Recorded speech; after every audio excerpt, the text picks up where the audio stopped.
Stepstone presenting RERA and DTCP approved on-road beach resort plots. Just 2 minutes drive from Kovalam. Premium beach resort plots 22 lakhs onwards. For free site visit call 8682089820. ஒரு 10 நிமிஷம் இந்த காவல்துறையால் இதை regulate பண்ண முடியல அப்படின்னா நான் எப்படி பார்க்குறேன்னா இதற்கெல்லாம் மேலே விஜய் நான் நிற்கிறாரு. மக்களோட எழுச்சியை இவங்களால கண்ட்ரோலே பண்ண முடியல. ஆனால் யாருமே சார் சூப்பர் சார் மக்களை சந்திக்க மாட்டாருன்னு சொன்னாங்க, சந்திக்க ஆரம்பிச்சிட்டாரு சார். அவரோட பரப்புரையில் என்ன சார் மக்கள்கிட்ட கொண்டு போய் சேர்க்க போகிறாரு, இல்லை எதை எதிர்பார்த்து வராரு சார், இந்த மாதிரி எந்த கேள்வியும் கேட்கல.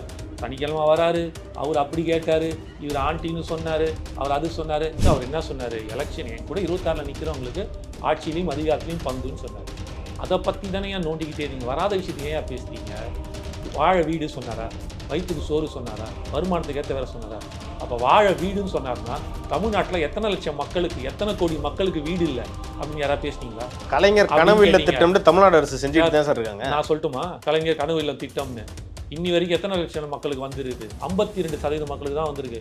48% மக்களுக்கு இன்னும் ஓட்டு வீடும் குடிசை வீட்லையும் தான் இருக்காங்க. சும்மாலாம் இங்கே நம்ம கிட்டலாம் கல்லா விடுவாது தம்பி, நான் டேட்டாவோட கொடுப்பேன் உனக்கு. நான் உங்களுக்கு பின்னாடி 10 கோடி இளைஞர்கள் நிற்கிறான்னு நீங்கள் சொல்கிறீங்கல்ல, நீங்கள் என்ன பண்ணீங்க சீமான் சார்? யாராவது இது வரைக்கும் ஒருத்தர்கிட்டையாவது இந்த மாதிரி தவறாக பேசாதீர்கள், இந்த மாதிரி அசிங்கமாக நீங்கள் சொல்லாதீங்க தம்பி, பச்சையாக போடுறேன் சார். இப்போ நான் பேசினால அண்ணனை பற்றி இந்த ஜீன் பேண்ட்டுக்கு கீழே போய் எவ்வளோ கேவலமாக பேசுவான் பாருங்கள். ஆனால் இதே விஜய் என்ன சொன்னார், ஒரு இந்த அரசியல் கட்சி ஆரம்பிக்கிறதுக்கு முன்னாடி ஆரம்பிக்க போகிறாருன்ற போதே ஒரு இதில் ஆடியோ ஃபங்க்ஷனில் சொன்னார், நண்பா கோவம் அளவுக்கு மீறி இருக்கிற கோவம் உடம்புக்கு ஆகாது, வார்த்தைகளை மரியாதை காக்கவும் சொன்னாரா சொல்லி.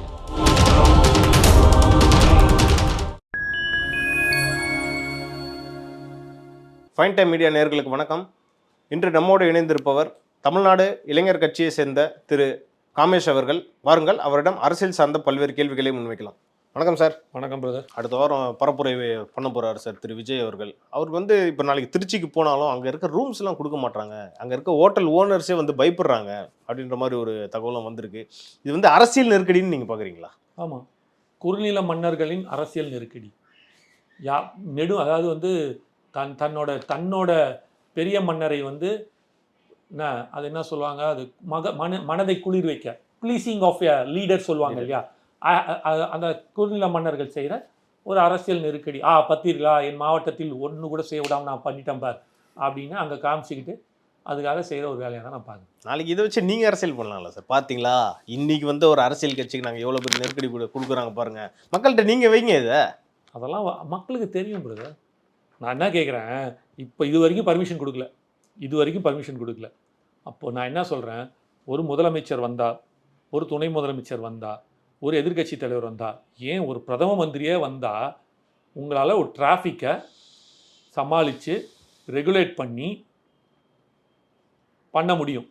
ஒரு நாள் ஃபுல்லாக இருந்தால் கூட கரெக்டாக சமாளித்து ரெகுலேட் பண்ணி உங்களால் பண்ண முடியும்னா, ஒரு 10 நிமிஷம் இந்த காவல்துறையால் இதை ரெகுலேட் பண்ண முடியல அப்படின்னா நான் எப்படி பார்க்குறேன்னா இதற்கெல்லாம் மேலே விஜய் நான் நிற்கிறாரு. மக்களோட எழுச்சியை இவங்களால கண்ட்ரோலே பண்ண முடியல, அந்த அளவுக்கு போயிடுச்சு. அதனால தான் காவல்துறை ஓப்பனாக ஒத்துக்கிறாங்க, இல்லைங்க எங்களால் கண்ட்ரோல் பண்ண முடியலங்க, அந்த அளவுக்கு ஒரு எழுச்சி இருக்குது. இதே இதில் திருச்சியில் 6 மாத காலம் அந்த ஊர் தான் நான் என்ன 6 மாத காலம், ஆனால் சென்னையில் செட்டில்டு, பட் அந்த ஊருக்காரன் 6 மாத காலம் அந்த கொள்ளிடம் பிரிட்ஜை க்ளோஸ் பண்ணி வச்சுருந்தாங்க, ஸ்ரீரங்கம் கொள்ளிடம் பிரிட்ஜை. ஏன்னா பழுது பார்க்கப்பட்டு சரி பண்ணுறாங்க கரெக்டு. அந்த 6 மாதத்துக்கு ஒரு ரூட்டை போட்டு கொடுத்து, அப்பா எவ்வளோ வண்டி, அது மெயின், அதுக்குள்ளே தான் சிட்டிக்குள்ளேயே போனோம். ஒட்டு மொத்தமாக மூடிட்டு அதை பழுது பார்த்து அதை சரி பண்ணுற வரைக்கும் ரெடி பண்ணிவிட்டு பராமரிப்பு வேலை செஞ்சுட்டு வேற ஒரு ஆல்டர்னேட்டிவ் ரூட்டை போட்டு செய்ய முடியும். அதே மலைக்கோட்டையில் விநாயகர் சதுர்த்தி அன்னைக்கு அவ்வளோ பெரிய ஊர்வலங்கள் நடக்கும். 10,000 பேர் அந்த டோல்கேட்லேருந்து சமயபுரம் டோல்கேட் சமயபுரம் கோயில் வரைக்கும் அந்த டோல்கேட்டுக்கு 10,000 பேர் பால் காவடி அந்த காவடி எடுத்துகிட்டு போவாங்க பால் அபிஷேகத்துக்கு. இதெல்லாம் அவங்கள ஒரு மணி நேரம் நடக்கும். அந்த டோல்கேட்லேருந்து மக்கள் நடந்து போவாங்க. அந்த ஆடி மாதத்தில் ஒரு நாள் அம்மனுக்கு, மாரியம்மனுக்கு, சமயபுரம் மாரியம்மனுக்கு. அதெல்லாம் கூட கண்ட்ரோல் பண்ண முடியும், உங்களை ரெகுலேட் பண்ண முடியும். 10 நிமிஷம் ஒரு அரசியல் கட்சி தலைவன் நின்று பேசுறது உங்களால் பண்ண முடியலன்றது என்ன காட்டுது? கடைசியில் நான் பாசிட்டிவாக இருக்கேன், நான் காவல்துறையை நான் குறையே சொல்லலை. அப்போ என்ன காட்டுதுன்னா இதற்கெல்லாம் மேலே மக்களோட ஆதரவு அவருக்கு இருக்குது, ஒரு மாபெரும் எழுச்சியாக இருக்கிறதுனால் கண்ட்ரோல் பண்ண முடியலன்னு காவல்துறை சொல்லுது. ஏற்றுப்போம். அப்போ அதனால தான் சொல்கிறோம் 26 அவர் ஜெயிக்கிறதுக்கான வாய்ப்பு எல்லாமே இருக்குதுன்ட்டுன்னு. அவங்களே சொல்லிட்டாங்க பார்த்தீங்களா இன்டெரக்டாக. எங்க ஒன்றுமே பண்ண முடியாதுங்க. அதுதான் அது காட்டுது. கூட்டணி இல்லாமல் தனிப்பெரும்பான்மையுடன் தாவேக்கா ஆட்சி அதெல்லாம் அமைக்க எனக்கு வாய்ப்பு தெரியாது. இருக்கு. நான் அதை பற்றிலாம் பேசல. அந்த கேள்வி நீ கேளு, அதுக்கு நான் பதில் சொல்கிறேன். இப்போ நீ கேட்ட அதுக்கு நான் பதில் சொல்லிட்டேன். காவல்துறையால் ஏன் முடியவில்லை அப்படின்னு கேட்டேன். நான் இப்படி பார்க்குறேன்னு சொல்லுவேன். திரு விஜய் அவர்கள் வந்து ராஜீவ்காந்தி ஸ்டைலை ஃபாலோ பண்ண போகிறதாகவும் ஒரு தகவல் வந்திருக்கு. என்னன்னா 1980களில் பார்த்தீங்கன்னா திரு ராஜீவ்காந்தி அவர்கள் பரப்புரைக்கு போகும்போது இந்த மாதிரி பர்மிஷன்லாம் வந்து நிறைய பேர் டினை பண்ணியிருக்காங்க நிறைய வாட்டி. அதனால் அவர் என்ன பண்ணுவார்னா, காங்கிரஸ் கட்சி தொண்டர்கள் இருக்காங்கல்ல, அவங்க வீட்டில் போய் தங்குவாராம் சார். ஸோ அந்த ஃபார்முலாவை வந்து திரு விஜய் கையில் எடுக்க போகிறதாகவும் ஒரு தகவல் வந்திருக்கு. அது உண்மையா? இருந்தால் சந்தோஷம். திருச்சியில் எனக்கு ஒரு வீடு இருக்குது, அண்ணன் வந்து தங்கிக்கிட்டோம், ஹாப்பி. நாங்கள் ரெடி, கதை திறந்து வச்சுட்டு அவருக்காக வந்தாருன்னா நான் சந்தோஷம். ஏன்னா ஒவ்வொரு தொகுதியிலையும் ஒரு தொண்டரோட வீட்டில் தங்கி அங்கே இருக்க பிரச்சனைகள் எல்லாம் பேசி மக்களை மீட் பண்ணி அப்படின்னா ரொம்ப ஒரு இணக்கமாக இருக்கும்ல சார். அது வந்து மக்களை மீட் பண்ணுறதுக்கு ரொம்ப வசதியாகவும் இருக்குன்ற மாதிரி ஒரு பிளான் இருக்கிறதா ஒரு தகவல் வந்திருக்கு. வாய்ப்பில்லை. வை பிரிவில் இருக்கார்ல, அவர் ஆக்சுவலி உண்மையிலே அவர் நடந்து போகணுன்னு தான் கேட்டாராம். ஓகே, இந்த இடத்துல நம்ம நடக்கலாம், ஒரு குறிப்பிட்ட தூரங்கள் நடந்து போய் அப்படியே மக்களை பார்த்துட்டு போகலான்னு. அந்த வை பிரிவில் கொடுத்தவங்க வந்து அதுக்கு அனுமதிக்க மாட்டாங்க. அதுக்கப்புறம் தான் எல்லாமே ஷெட்யூல் மாறிச்சு, பாதுகாப்பு. அதனால தான் ஒரு 2 மாதம் தள்ளினதாகவும் நான் கேள்விப்பட்டேன். ஆகஸ்ட் மாதமே கிளம்ப வேண்டியவர், ஜூலை முடிஞ்சு ஆகஸ்ட்லேயே கிளம்ப வேண்டியவர் 1 மாதம் தள்ளினதுக்கான காரணமே இதான். அவரை கன்வின்ஸே பண்ண முடியல. 1 மாத காலம் எடுக்கப்பட்டது அவரை கன்வின்ஸ் பண்ணுறதுக்கு. ஒரு முடிவு எடுத்துட்டாரு. ஒரு வாட்டி முடிவு பண்ணிட்டா அவர் பேச்சு அவரே கேட்க மாட்டார், தெரியுங்களா உனக்கு? அப்படிப்பட்ட மனுஷனை கன்வின்ஸ் பண்ணியிருக்காங்கன்னா அதுவும் அவர் கடைசியாக ஒத்துக்கொண்டது அவருக்காக அல்ல, மக்களுக்கு எந்த இடையூறும் வரக்கூடாது என்ற ஒரு காரணத்துக்காக தான் அவர் அக்செப்ட் பண்ணதான் நான் கேள்விப்பட்டேன். இவ்வளோ நல்ல மனுஷன் இருக்கிறாரு மக்களுக்காகன்ட்டுன்னு, ஆனால் அவரை தான் நீங்கள் வந்து அசிங்கப்படுத்துறீங்க சார். யாரு சார் திரு விஜய் அவர்களையும் பத்திரிகைகளுக்கு என்ன சார் ஏதாவது வன்மம் அப்படிலாம் கிடையாது. அப்படிதானே எல்லாமே வந்து எதை எடுத்தாலுமே ஒரு வன்மமாக ஒரு தப்பான ஒரு நோக்கத்தோட நான் இத்தனை கேள்வி கேட்டுக்கிறீங்க. அதில் எல்லா கேள்விக்கும் நான் பதில் சொல்லியிருக்கேன், அதில் இருக்கிற தெளிவுபடுத்திட்டேன். ஆனால் யாருமே வந்து சார் சூப்பர் சார் மக்களை சந்திக்க மாட்டாருன்னு சொன்னாங்க, சந்திக்க ஆரம்பிச்சிட்டார் சார், அவரோட பரப்புரையில் என்ன சார் மக்கள்கிட்ட கொண்டு போய் சேர்க்க போகிறாரு, இல்லை எதை எதிர்பார்த்து வர்றாரு சார், இந்த மாதிரி எந்த கேள்வியும் கேட்கல.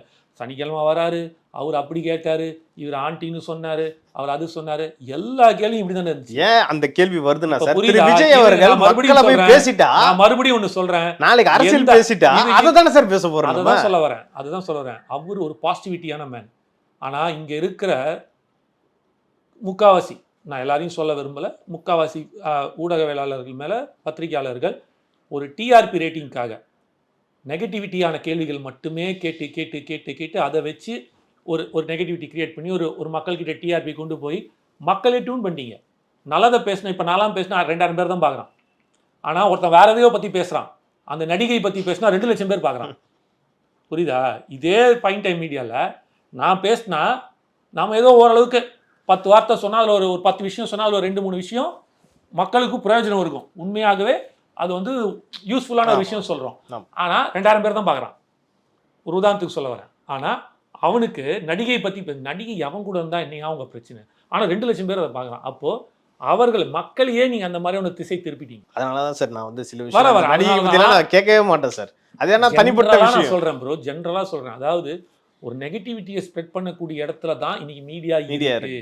ஆனால் அவர் எங்கேயாவது நெகட்டிவிட்டியோட பேசுகிறாரா? நீங்கள் பத்திரிகையாளர் சந்திப்பு கேட்குறீங்களா, என்னைக்கு நீங்கள் பாசிட்டிவிட்டியாக மாறுறீங்களோ அந்த பத்திரிகையாளர் அன்று அவர் சந்திப்பாருன்னா நான் என்னோட கணிப்பான சார். நீங்கள் ஒரு விஷயம் கேட்டீங்க, நீங்கள் எல்லாமே திரு விஜய் அவர்கள் இதை பற்றி நெகட்டிவிட்டியாகவே கேட்குறீங்கன்ட்டு. திரு விஜய் அவர்கள் என்னைக்காவது போயிட்டு ஒரு மேடையில் போயிட்டு இதை பேசியிருந்தா நம்ம இதை பற்றி தான் டிஸ்கஸ் பண்ண போகிறோன்றேன்.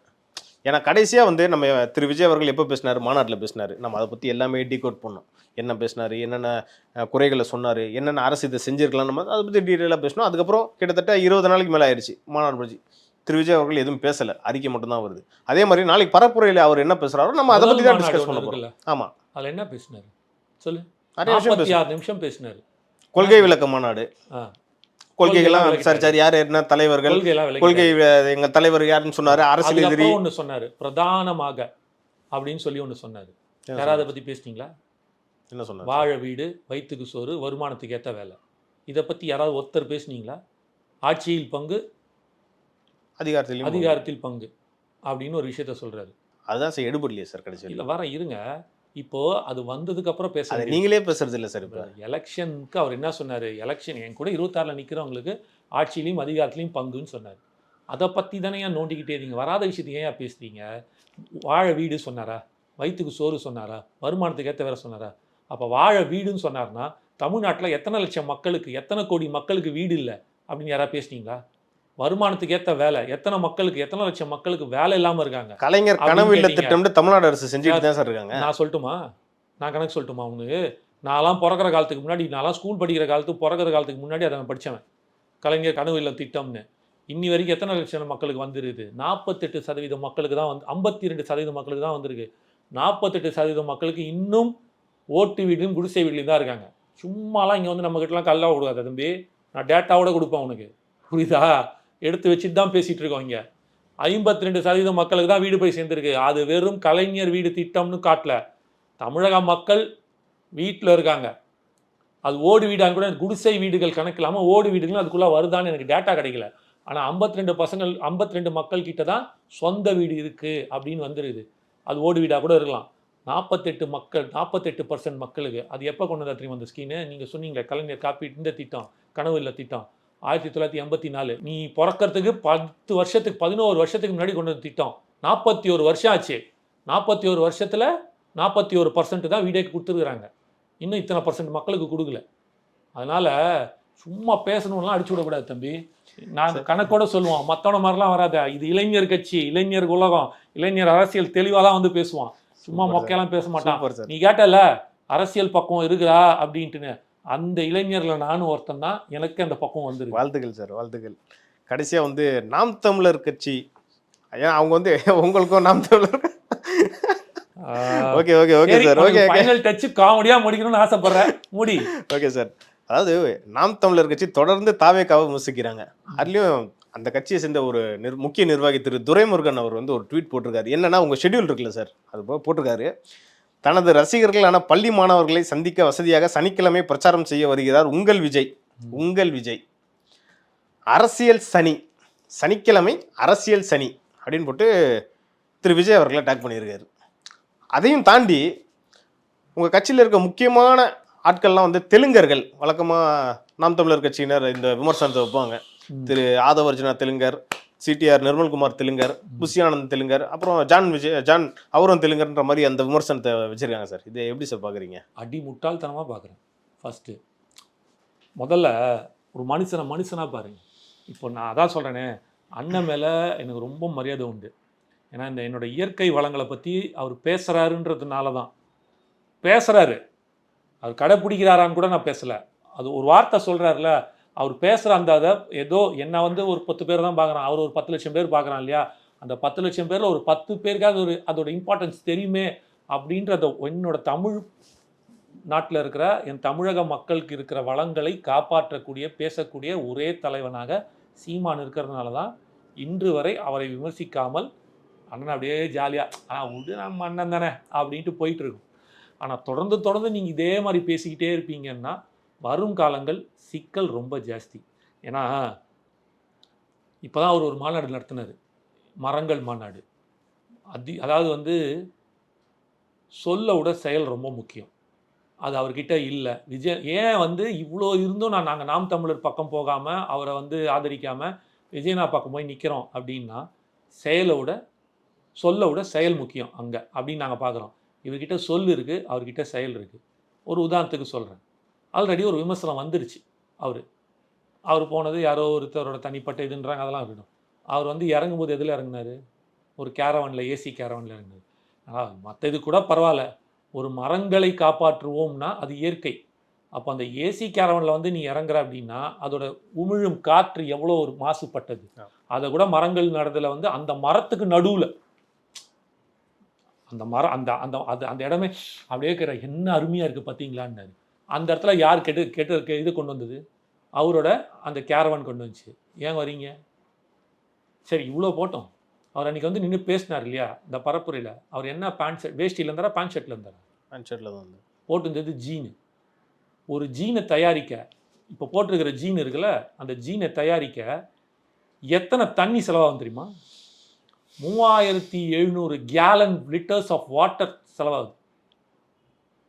3700 கேலன் லிட்டர்ஸ் ஆஃப் வாட்டர் செலவாகுது ஒரு ஜீனை தயாரிக்க. ஒரு சாதாரண, அதுக்காக பேண்ட்டே போடக்கூடாதுன்னு சொல்ல முடியாது, ஆனால் ஒரு பருத்தி, ஒரு காட்டன் பேண்ட்டு நீங்கள் தயாரிக்கிறதுக்கு வெறும் 2200 லிட்டர் தான் செலவு. அதில் பாதி தான் செலவாகுது, 2000 லிட்டர். இது 4000 லிட்டர் கிட்டத்தட்ட. அப்போ டபுள் ஆகுது. அப்போ நீங்கள் அதை அன்றைக்கி அந்த பேண்ட்டு நீங்கள் மற்ற நாள் கூட பரவாயில்ல, அந்த மாநாட்டுக்குன்னு வரீங்க, அப்போ அந்த மாநாட்டை நான் உத்து கவனிக்கிறேன். ஆக்சிடென்ட் ஆகி வீட்டில் படுத்துக்கிட்டே நான் உத்து கவனிச்சுட்டு இருக்கிறேன், ஆஹா சூப்பர்ரா அப்படின்ட்டுன்னு. ஆனால் அன்றைக்கி நீங்கள் வரும்போது எப்படி வந்திருக்கீங்க? இயற்கையை, தண்ணியை உறிஞ்சு அந்த பேண்ட்டை கொண்டு வந்து, 3வது வேர்ல்டு வார் ஒன்று வரும், உலகப்போர் வரும்னா அது தண்ணிக்காக தான் வரும்னு சொல்கிறான். இவரே பல தடவை சொல்லிக்கிறார் எல்லா மேடையிலையும். அப்போ அந்த தண்ணியை விழுக்கடிக்கிற அந்த பேண்ட்டை போட்டு வந்து நிற்கிறீங்க. நீங்கள் வந்து இயற்கை வளங்களை பற்றி பேசுகிறீங்க. அப்போ யார்கிட்ட சொல் இருக்குது, யார்கிட்ட செயல் இருக்குது? அப்போ சொல் ஒரு விதம், செயல் ஒரு விதமாக இருக்கா இல்லையா? அப்போ இதை விமர்சனம் வைக்கணும். நான் இது வரைக்கும் பேசினதே கிடையாது எங்கேயுமே அந்த மாநாட்டை பற்றி. ஆனால் நீங்கள் கேட்டீங்க. இன்றைக்கி அவர் ஒரு கேவலமான ஒரு ட்விட்டு போட்டிருக்காரு, சனின்னு சொல்லி ஒரு அந்த அரசியல் சனி. அதுதான் சொல்ல வரேன். அப்போ ஒரு 3ஆம் கட்டம் 4ஆம் கட்டம் ஒரு கீழ்த்தனமான ஒரு விமர்சனம் செய்கிறாரு அப்படின்னா தமிழன் என்றைக்குமே புறங்கூற மாட்டாங்க. நீங்களாம் தமிழர்களா? அவன் தெலுங்கா, இவன் தமிழன். அப்போ நீ முதல்ல தமிழனா? உங்கள் கூட தானே நிற்கிறாரு. ஒரு தலைவன் என்ன பண்ணும்? என் கட்சியில் நாங்கள் ரொம்ப சின்ன டீமுங்க. நான் மறுபடியும் ஏன் சொல்கிறேன்னா, பவர் இல்லைன்னு ஏன் சொல்கிறேன்னா, என் கட்சியில் சின்ன டீமு. ஒரு பையன்கிட்ட ஒரு தவறான வார்த்தையை கேட்டு பாருங்கள், நீங்கள் எத்தனை பேர் பேட்டி எடுக்கிறீங்க என் கட்சி சார்பாக? நிறைய பேர். என் கட்சி சார்பாக 5-6 பேர் பேசுகிறான் உங்ககிட்ட. யாராவது ஒருத்தர் தவறாக பேசி கேட்டிருக்கீங்களா? ஒரு வார்த்தை இல்லை. ஒரு வார்த்தை தவறாக, நாகரிகம் இல்லாத இல்லை, தவறான ஒரு மொழியில் பேச எவ்வளோ நேரம் ஆகும்? ட்ரெண்டாகவும் ஆகாதா? ஏன் பண்ணல? ஏன்னா அதுதான் அரசியல் பக்குவம், அரசியல் நாகரிகம். உங்கள் பின்னாடி 100 கோடி, நான் உங்களுக்கு பின்னாடி 10 கோடி இளைஞர்கள் நிற்கிறான்னு நீங்கள் சொல்கிறீங்கல்ல, நீங்கள் என்ன பண்ணீங்க சீமான் சார்? யாராவது இது வரைக்கும் ஒருத்தர்கிட்டையாவது இந்த மாதிரி தவறாக பேசாதீர்கள், இந்த மாதிரி அசிங்கமாக நீங்கள் சொல்லாதீங்க தம்பி, பச்சையாக போடுறான் சார். இப்போ நான் பேசினால அண்ணனை பற்றி இந்த ஜீன் பேண்ட்டுக்கு கீழே போய் எவ்வளோ கேவலமாக பேசுவான் பாருங்க என்ன. ஆனால் இதே விஜயன் என்ன சொன்னார்? ஒரு இந்த அரசியல் கட்சி ஆரம்பிக்கிறதுக்கு முன்னாடி ஆரம்பிக்க போகிறாருன்ற போதே ஒரு இதில் ஆடியோ ஃபங்க்ஷனில் சொன்னார், நண்பா கோவம் அளவுக்கு மீறி இருக்கிற கோவம் உடம்புக்கு ஆகாது, வார்த்தைகளை மரியாதை காக்கவும் சொன்னாரா சொல்லியா? இப்போ சொல்லுங்கள், யார் பக்குவப்படுத்தி கொண்டு போகிறாங்கன்னு? தமிழன்றது வந்து வெறும் வார்த்தையில் இருக்கக்கூடாது, செயல்பாட்டில் இருக்கணும். தமிழன் ஏன் இன்னி வரைக்கும் பெருமையாக இன்னிக்கும் உலகம் ஃபுல்லாக பேசப்பட்டனா ஒரு முன்னோடி. அவன் எதையுமே செஞ்சவன், சொல்லி காமிச்சவன் கிடையாது. அதற்கு உதாரணம் எல்லா உலகம் ஃபுல்லாக இருக்கு அவன் செஞ்சது. கம்போடியாவில் போய் கட்டிட்டு வந்திருக்கான் சார் கோயிலை. இன்றைக்கி அந்த மாதிரி ஒரு கோயில் பார்க்க முடியாது. ஒரே கல்லை நிற்க வச்சுருக்கான், நிழல் விடாமல். உலக அதிசயத்தில் ஒன்றா அதை பேசியிருக்கணும்.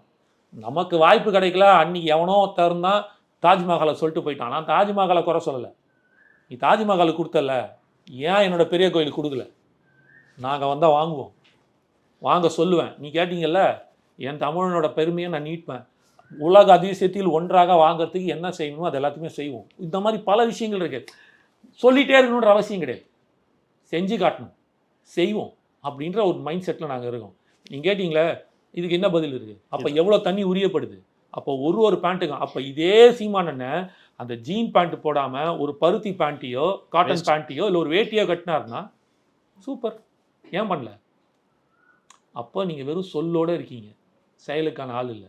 நான் என்ன கேட்குறேன் ரொம்ப சிம்பிளாக, இது வரைக்கும் விஜய் நான் உங்களை பற்றி ஏதாவது தவறாக ஒன்று பேசியிருக்கேடா? ஒரு வார்த்தையாவது இது வரைக்கும் பேசினதே இல்லை. அப்போது அது ஒரு நாகரிகம் தானே. இப்போ நான் இருக்கேன் சார், இப்போ என்ன விமர்சனம் பண்ணுறீங்க? நான் ஏன் அவரை சொல்கிறேன்னா கேள்வியாக கேட்கறதுனால நான் சொல்கிறேன். இதுவே சீமானன் என்ன பண்ண, உண்மையான தமிழர் சீமானன் என்ன, நான் தமிழன், இப்போ நான் விஜய் நான் விமர்சனம் பண்ணிட்டேன், அடுத்த கேள்வி என்னை கேட்குறீங்க, அப்போ நான் என்ன சொல்லுவேன்? தம்பி நான் ஒரு விமர்சனம் பண்ணிட்டேன் தம்பி, அதுக்கு அவர் பதிலே சொல்ல தம்பி. திருப்பி பண்ணுறது நாகரிகம் இல்லை தம்பி, தமிழனோட பண்பாடு இல்லை தம்பி, புறங்கூறாமை அப்படின்னு ஒரு விஷயம் இருக்குது தம்பி. நான் தமிழன் தம்பி, அதை நான் நெறிமுறைப்படுத்துகிறேன். வள்ளுவன் என்னோட வாழும் கடவுள், என் வாழ்க்கைக்கு நெறிமுறைப்படுத்தின கடவுள், அதில் இல்லாததே கிடையாது. அதனால நான் சொல்ல மாட்டேன் தம்பி. அவர் வேணால் நான் சொன்னதுக்கு விமர்சனம் வைக்கட்டும், எதிர்பதில் நான் கொடுக்குறேன் அப்படின்னு சொல்கிறவங்க உண்மையான தமிழன். இப்போ வந்து நாம் தமிழர் கட்சியினருக்கும் திரு சீமான் அவர்களுக்கும் திரு துரைமுருகன் அவர்களுக்கும் உங்களுடைய ஆக்கப்பூர்வமான ஒரு விமர்சனம். அதாவது ஆக்கப்பூர்வமான விமர்சனம் இப்படின்னு நம்ம எடுத்துக்கலாம் சார். அது நீங்கள் எப்படி வேணாலும் வச்சுக்கிங்க. நான் சொல்ல வருது நான் தமிழன். நான் என்னை விமர்சிக்காமல் அடுத்தவனை விமர்சிக்க மாட்டேன். விவாதங்கள் இருக்கும். ஒருத்தன் நீங்கள் விமர்சிச்சிட்டீங்க, ஒரு தடவை 2 தடவை ஓகே, அவர்கிட்டேருந்து எதிர்மறை வரல, அவர் வேலையை பார்க்குறான்னா உங்கள் வேலையை நீங்கள் பாருங்கள். அப்போ நீங்கள் இதெல்லாம் செய்ய மாட்டீங்க அப்படின்னா என்னை பொறுத்த மட்டும் தமிழன் எப்படிப்பட்ட தமிழன் நான் சொல்லிட்டேன். இது உண்மையா பொய்யான்றது உண்மை தமிழர்களுக்கே தெரியும். சிறப்பு. தமிழன் என்பவன் வெறும் பிறப்பால் மட்டும் நான் தமிழன் சொல்லிக்கிறவனா தமிழனா பார்க்க அதை அந்த பண்பாட்டை, அந்த நெறிமுறையை, அந்த அற வழியை அடுத்தவனுக்கும் சொல்லி தானும் இருந்துட்டான்னா அவன் தான் தமிழனா நாங்கள் பார்க்கலாம். இந்த அற வழியில் பின்பற்று போனேன் நானும் ஒருவன் சார். அதனால தான் சார் நானும் பச்சை குத்திருக்கேன். சூப்பர். நேரத்துக்கும் கருத்துக்கும் ரொம்ப நன்றி சார். நன்றி பிரதர்.